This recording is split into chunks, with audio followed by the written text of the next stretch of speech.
never made it, but I know what it takes. I'm motivated by a mix of emotion. Got my statement, and I'm reading it slow so I can understand it fully. Appreciate my standing, go out of this world and right on time. Oh, never in my life have I seen the sky light up like this. I'm far away from Earth and I wanna know if you exist. Mission control, do you read me? Send me my coordinates lately. Mission control, am I drifting? Tie me to someone who will love me, yeah. Wait, I think I'll last a bit longer. Fine. Welcome everyone. Welcome everyone. Welcome everyone to another Ref Brandon and the Todd family YouTube video. Wherever you are, whatever you may be doing, thank you so much for making Ref Brandon and the Todd family a part of your day. We always greatly appreciate it. Happy Saturday to everybody. A couple of big games on the slate today in the world of college football. And when I say big games, I'm talking about as far as playoff implications, because Utah and USC both already have one loss. And up to this point, we've never seen a two-loss team make the 14 playoffs. So that would lead you to believe that the loser of the Utah-USC game is probably out of the playoffs. Now, the Ohio State-Penn State game has playoff implications as far as the loser might still have a shot to get in, all depending on how many teams go undefeated and if they lose another game. But the winner is definitely going to be in the driver's seat, because this game between those two teams is either the toughest or the second toughest game that either team's going to play this year. So if you win this game, you only have one tough game left. But the Utah-USC game definitely has playoff implications, because if you lose this game, you're out. But today, like I always do during football season, I want to talk about some of the high school games from last night. And this time, when I say last night, I also mean Thursday night. Now, I'm not going to sit here and tell you which games were Thursday night. If you really want to know, you can go on Google and go to the right websites and find out. But a few of the games in the upstate of South Carolina that were scheduled last night ended up being played Thursday night, because they expected some heavy rain all across the upstate Friday afternoon and Friday night, and they were afraid that some of the fans might not want to come out and sit in bleachers full of mud and rain and puddles. So some of the games from the upstate of South Carolina were played on Thursday night instead of last night. But before we talk about the upstate of South Carolina and a couple games from western North Carolina, let's talk about the games last night of importance here on the channel in North Georgia and Northeast Georgia. Lumpkin County defeated White County 61-55. That had to be an exciting football game to be at. Gilmer over Dawson County. Then we have a Heritage over Winder Barrow 40-21. North Oconee all over Walnut Grove 49-0. Oconee County defeats Monroe Area 14-7. Buford shuts out Decula 66-0. Mill Creek 24, Collins Hill 18. North Forsyth 36, Habersham Central 19, Cedar Shoals, 45. Chestatee, 21. Fannin County, 42. Murray County, 14.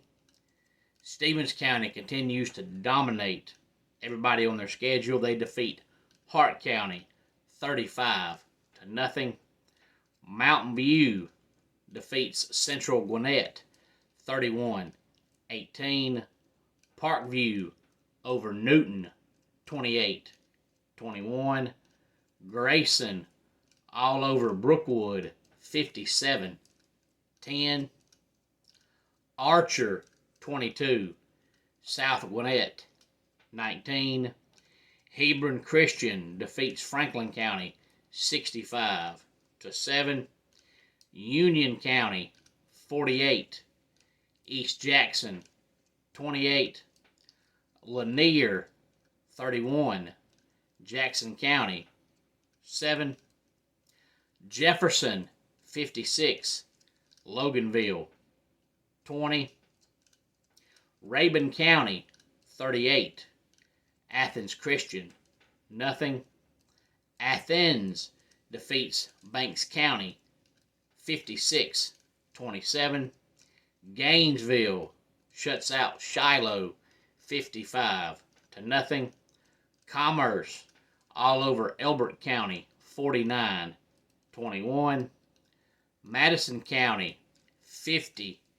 East Forsyth 34. And Walton defeats Cherokee 48-7. Now, for a lot of these teams, even though we're not in the playoffs yet, they're pretty much playing right now with a playoff mentality, because a lot of these teams still have a chance to make the playoffs, but they're going to have to win the last couple games of the regular season. And you see it all the time in high school football that teams go 4-6 or 3-7 in the regular season, but they still go to the playoffs. And that's because your playoff seeding and whether you make it or not is based on what you do in your region, nothing at all to do with what you do in non-region. And some of these teams play in a region that only has 5 or 6 teams. So if you play 5 region games out of a 10-game schedule, that means you have 5 non-region games. You can lose all 5 of your non-region games and start region play at 0-5. But even if you're 0-5 when you start region play, if you go 3-2 in the region and a 5-team region, more than likely 3-2 is going to put you in the playoffs. So that puts you at 3-2 in the region, but 3-7 overall. There was a time a couple of years ago that a team went 2-8 and made the playoffs because they were 2-3 in their region, and that was top 4, because the top 4 teams in each region go to the playoffs. So obviously, the more teams that are in your division and your region, the harder it is for you to make the playoffs. But if you're in a region with only 5 or 6 teams, if you go 3-2 or 3-3, you're probably going to make the playoffs. So a lot of these teams don't look at their overall record, look at their region record. So a lot of these teams, if they win their last couple games, they're still going to the playoffs.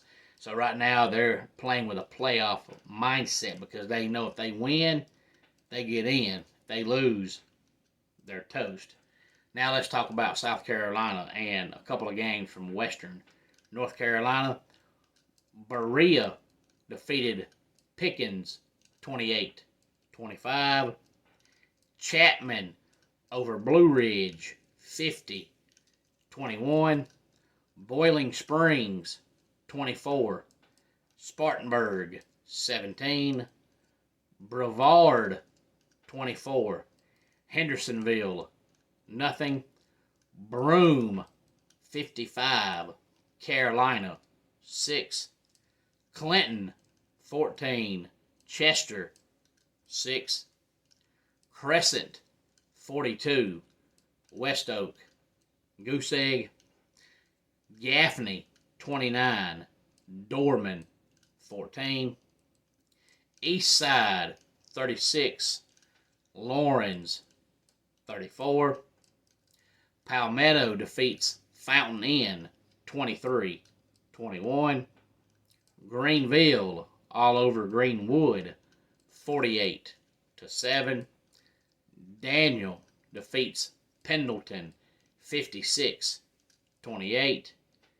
T.L. Hanna 64.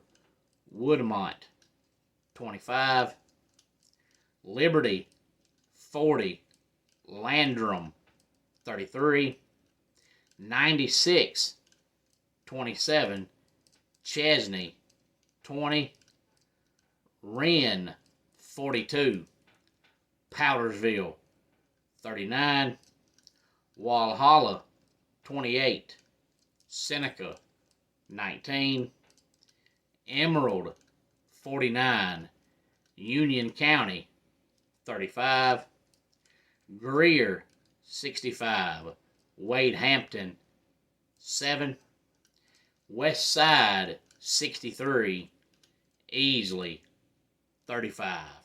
As always, any thoughts on this, please feel free to let me know. If you have not been to a high school game this year, there's only a couple more weeks to go in the regular season, so please try to get out to one before the regular season ends and support your local high school team. Nothing like good Friday night high school football, especially right now when the weather's not hot, but it's not cold.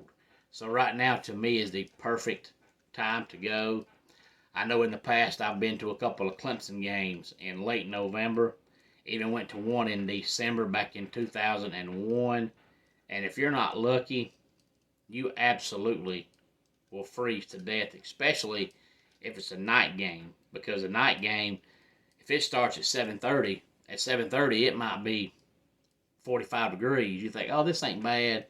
But by halftime, the sun done went down, the wind done started blowing, and by halftime of the wind chill factor, it's like 20.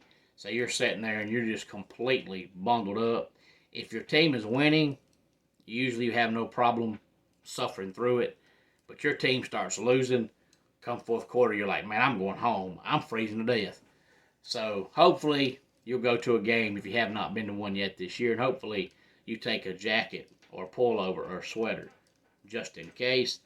Homes for Our Troops is a publicly funded 501c nonprofit organization that builds and donates specially adapted custom homes nationwide for severely injured post 9/11 veterans.